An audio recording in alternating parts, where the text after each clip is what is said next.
এই কার্যকলাপ বন্ধ করুন। যদি তা না করেন সারা বিশ্ব কিন্তু আবার উত্তাল হয়ে উঠবে। আজ রাজশাহীর মাটিতে সৃষ্টি হতে যাচ্ছে মানবতার এক অন্যরকম দৃষ্টান্ত। March for Gaza Rajshahi chapter, যেটি আয়োজন করেছে রাজশাহীবাসী, এবং এখানে এক কাতারে দাঁড়িয়েছে সকল শ্রেণী পেশার মানুষ। ঢাকায় আয়োজিত মার্চ ফর গাজার সাথে একত্রতা প্রকাশ করে রাজশাহীতে অনুষ্ঠিত হয়েছে প্রতিবাদ মিছিল ও সমাবেশ।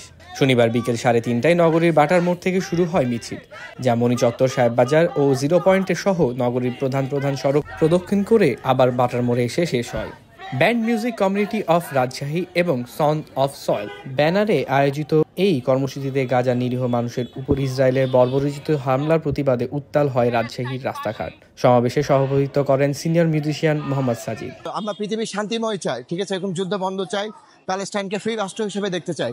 উপস্থিত ছিলেন বীর মুক্তিযোদ্ধা মাহমুদ জামাল কাদেরি, কাজী নাইম, ওয়ালিউল রহমান বাবু ও রাজীব।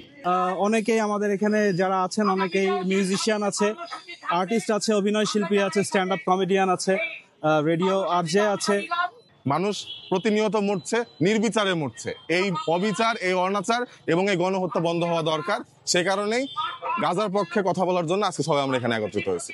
আমি ফিলিস্তিনের অসহায়দেরকে দেখে, বাচ্চাদেরকে এভাবে মারছে, তাই আমি ইসরায়েলের বিরুদ্ধে আন্দোলন করতে এসেছি। আমাদের মানবিক দৃষ্টান্ত থেকে কখনোই এটা হতে পারে না যে এভাবে মানুষ মারা যায়।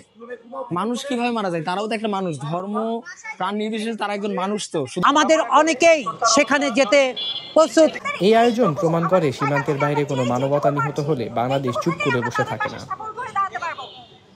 ইসরায়েলি আগ্রাসনের বিরুদ্ধে দেশব্যাপী যেসব প্রতিবাদ চলছে, তারই ধারাবাহিকতা ধরে রাজশাহীতেও কিন্তু আজ প্রতিবাদ চলছে।